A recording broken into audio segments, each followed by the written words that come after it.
안녕하세요. 어려운 주식을 좀 더 쉽고 맛깔스럽게 분석하는 주식 셰프입니다. 네, 오늘 좀 말씀드리면 좋을 만한 그런 게 있어서 좀 네, 제가 이제 블로그 포스팅한 내용 중에 이제 하나인데 좀 설명드리고자 합니다. 현대차가 LG 에너지 솔루션하고 손잡고 이제 전기차 관련해서 네, 전기차에 들어가는 배터리를 판매가 아닌 리스 형태로 하는 그런 사업을 하겠다고 이제 발표를 했습니다. 자, 이 현대차, 네, 현대차하고 LG 화학이요. 이제 에너지 솔루션은 LG 화학의 배터리 부분, 2차 전지 부분이 이제 물적 분할했죠. 그래서 과거에 이제 LG 화학일 때 옛날부터 현대차와 LG 화학은 서로 좀 인연이 깊어요. 원래 이제 뭐 풍문에 의하면 현대차가 LG 화학을 잘 설득하고 소위 이제 꼬셔서 LG 화학이 돈도 잘 안 되는데 배터리 사업을 계속 해왔다라는 얘기도 있어요. 그럴 정도로 둘이 뭐 끈끈하죠. 근데 오랫동안 뭐 해왔던 그런 관계고 그렇기 때문에 뭐 최근에 이제 배터리 관련된 소송도 참 복잡하죠. 미국에서 어쨌든 그 저기 뭐죠? ITC에서 네, 배터리 관련 소송이 진행됐는데 결국은 LG 에너지 솔루션, 그러니까 LG 화학 쪽이죠. 거기에 대한 떻게 보면 이긴 판정을 내렸어요. 그래서 SK 이노베이션은 거기서 졌기 때문에 거의 뭐 한 2조 안팎 정도의 그런 보상금을 지불해야 될 것 같다라는 얘기가 있죠. 그래서 LG 에너지 솔루션이 실질적으로 한 2조에서 많게는 그 이상 될 수 있는데 2조 안팎 또는 최대 뭐 한 3조 이렇게 현금을 질 수 있는 그런 상황이 됐죠. 물론 현금이 아니라 뭐 현금과 다른 안을 여러 가지를 섞어서 할 수도 있어요. 왜냐하면 SK 이노베이션이 당장 현금을 크게 갖고 있는 건 없기 때문에 그럴 수는 있어요. 물론 이제 제가 별도 영상에서 말씀드렸지만 자회사 하나 이제 지분 매각을 해갖고 한 2조 정도 현금 확보를 지금 하려고 하긴 합니다. 근데 어찌됐건 뭐 현금으로만 안 하고 다양한 방법으로 이제 보상을 하겠지만 어쨌든 LG 에너지 솔루션 입장에서는 뭐 2조 안팎 정도의 현금을 주지 않을까 하는 전망들이 많아요. 자, 그런 상황에서 네, 좀 재밌는 상황이 좀 있었죠. 네, 그게 뭐냐면 어, 이 그 최근에 아이오닉이었네요. 그 전기차 이제 화재 관련해서 현대에서 이제 그 리콜을 하잖아요. 그 전차 리콜을 하는데 그 보상 금액이 뭐 1조가 넘어갈 거라고 좀 보잖아요. 그 리콜 비용이요. 넘어가는데 현대차가 재밌는 제안을 하죠. 이거 뭐 어쨌든 그 조사 결과에 따라서 같이 부담하는 형태로 하자라고 대인배 같은 모습을 좀 보여요. 현대차 쪽에서. 그러니까 원래는 LG 에너지 솔루션이 어떻게 보면 SK 이노베이션한테 돈을 받아서 ITC에서 이겼기 때문에 돈을 받아갖고 그 돈을 고스란히 그 현대차의 배터리 리콜 비용으로 다 써야 될 판이었거든요. 근데 현대차가 그러지 말고 부담이 클 테니까 우리 그냥 뭐 같이 부담하자. 비율이 뭐 어떻게 될지 몰라요. 뭐 반반이 될지 누가 더 많을지 뭐 그건 몰라요. 근데 우리 같이 부담하자라고 했죠. 네. 근데 그 이유가 앞에서 말씀드렸지만 현대차가 이제 LG 화학이죠, 과거에. LG 화학이 중간에 뭐 배터리 사업도 제대로 안 되고 뭐 이게 실적도 좋지 않으니까 막 접으려고 그럴 때도 야, 우리랑 같이 계속 해보자 그래갖고 끌고 왔거든요. 그런 배경도 좀 있다는 얘기가 좀 있어요. 네. 그래서 어찌됐건 이제 싫다는 거 어쨌든 꼬셔서 왔으니 배터리 문제가 생겼지만 그래도 같이 좀 책임을 지는 모습을 좀 보였죠. 자, 그러면서 이제 관계는 어쨌든 좋아요. 둘이 좋아요. LG 입장에서도 고맙죠. 그런 상황이 벌어졌는데 비용 부담이 클 텐데 뭐 같이 좀 해보자 하면은 여기도 그 비용을 어쨌든 세이브 할 수 있고 대신 이제 세이브한 비용을 딴 데 투자할 수도 있겠죠. 자기들 뭐 시설에 투자할 수도 있고 연구 개발할 수도 있고 그 좋은 상황이 됐죠.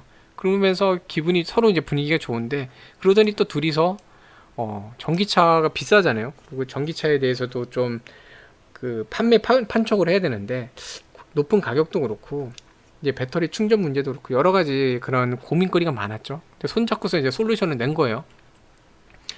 자, 그래서 뭐 전기차는 이제 배터리 충전이나 이제 충전 시간도 빨라야 되는 거고, 그쵸?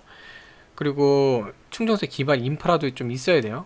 네, 있어야 되고 여러 개가 있는데 뭐 자세한 내용은 제 블로그 읽어보시면 또 다 써놨으니까 보시면 될 것 같고요. 이제 중요한 거 위주로만 이렇게 말씀드리면, 배터리 자체가 이제 모듈형 부품이고 하니까 현대 같은 경우 EGMP 같은 것도 이제 만들겠죠. 그러니까 차라리 이 배터리를 갖다가 팔지 말고, 우리 배터리는 어차피 좀 어느 정도 지나면 교체해야 되니까, 그러면 이거를 리스하는 형태로 하면 가격 낮출 수 있지 않겠냐, 이런 아이디어를 낸 거죠. 네. 그래서 어떻게 하는 거냐면, 제가 그림으로 설명드릴게요. 전기차를 구매를 하잖아요. 그럼 전기차 구매하면은 차 안에는 배터리 가격이랑 다 포함되어 있잖아요.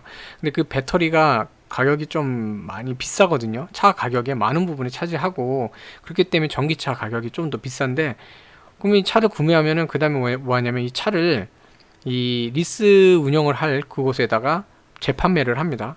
지금으로서는 이제 리스의 전체적인 이 그림의 총괄은 현대차 그룹이 하고 있고, 현대차 그룹에서도 뭐 이런 리스 운영하고 뭐 배터리 수거하고 뭐 이런 쪽을 현대 글로비스가 하고, 뭐 그런 걸 지금 검토하고 있어요. 네.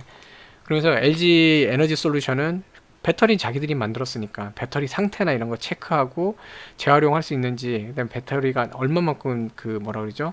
수명이 남아 있는지, 이런 걸 이제 따지는 걸 하게 됩니다. 그럼 관리하는 쪽을 하게 돼요. 자, 그래서 어찌됐건 이 차를 구매하면 배터리는 웃기죠. 이제 배터리가 차에 붙어 있는 건데, 어쨌든 배터리를 리스 운영사에 팔아요. 어쨌든 장부상으로 파는 거죠. 그럼 리스 운영사에서는 돈을 주겠죠. 돈을 줘서 현대차에 들어가겠죠.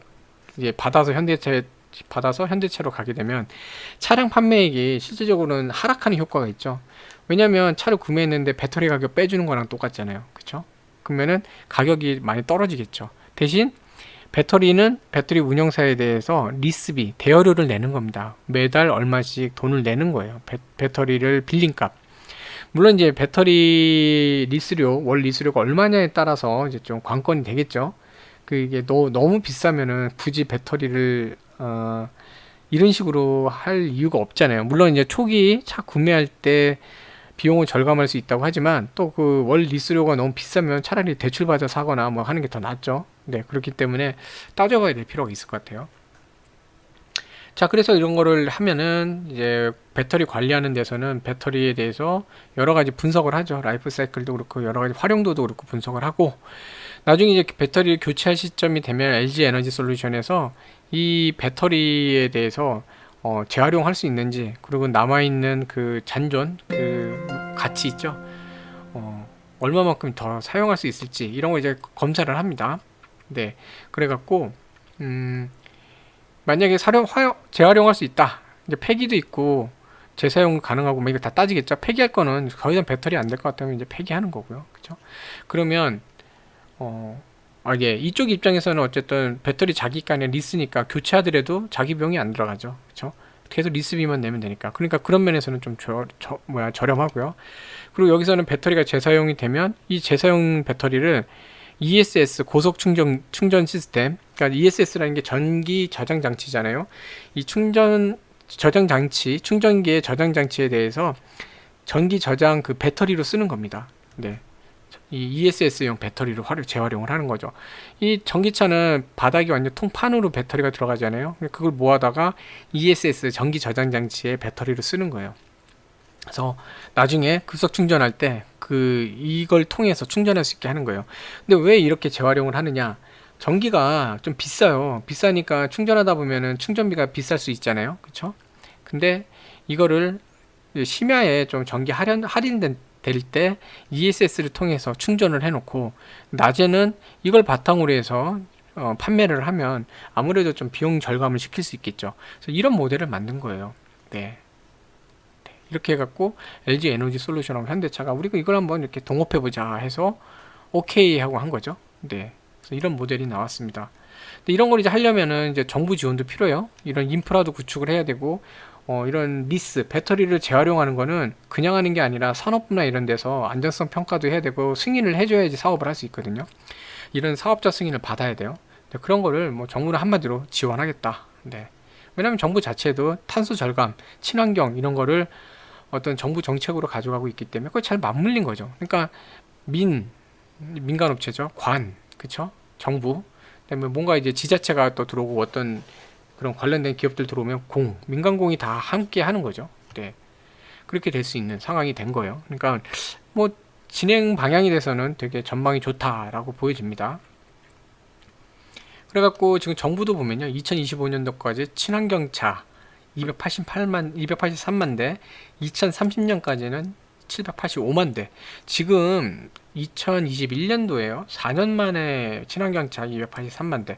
친환경차는 전기차, 수소차 다 포함됩니다. 그러니까 그러니까 내연기관이 아니에요.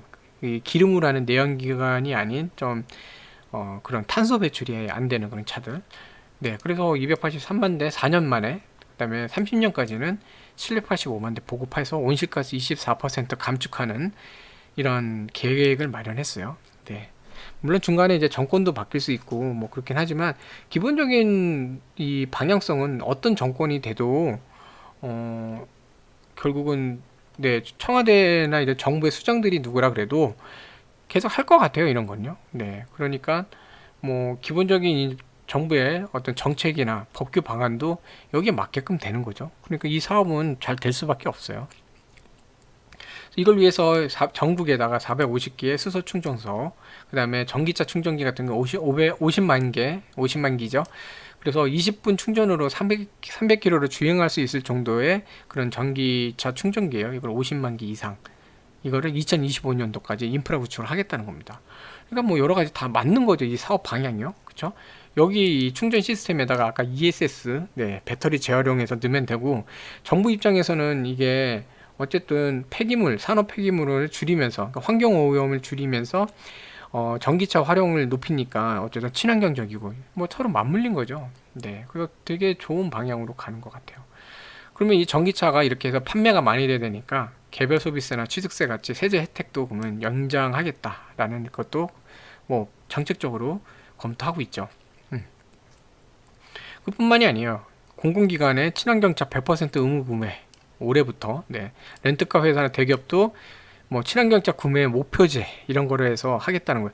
그럼 뭐냐면 친환경차 구매가 올라가겠죠. 올라가면은 뭐 이런 차들 제조하는 데들은 아무래도 매출이 그만큼 올라가겠죠. 그리고 배터리 쪽도 올라가겠죠. 네. 그래서 이런 정책들이나 큰 방향을 잘 보시고 투자하시는 것도 투자하실 때 좋은 방향이에요. 미리 그 길목을 딱 잡고 있다가 선점하시면 보다 저가에 좋은 종목을 많이 잡을 수도 있거든요. 그러니까 그런 거 한번 참고하셨으면 해서 이렇게 말씀드렸습니다. 자, 이거 그냥 의견이에요. 절대로 이제 투자 권유는 아니니까요. 투자는 제가 책임 안 집니다. 네, 투자는 본인 판단에 따라 하시는 거고, 종목도 그렇고 기업도 본인이 판단하셔서 하시면 돼요. 근데 어쨌든 큰 그림에 이런 거는 읽어보실 필요가 있을 것 같다라고 해서 이제 설명을 드렸습니다. 네, 시청해주셔서 감사드리고요. 네, 항상 좋은 투자 이렇게 하시면 좋겠습니다. 감사합니다.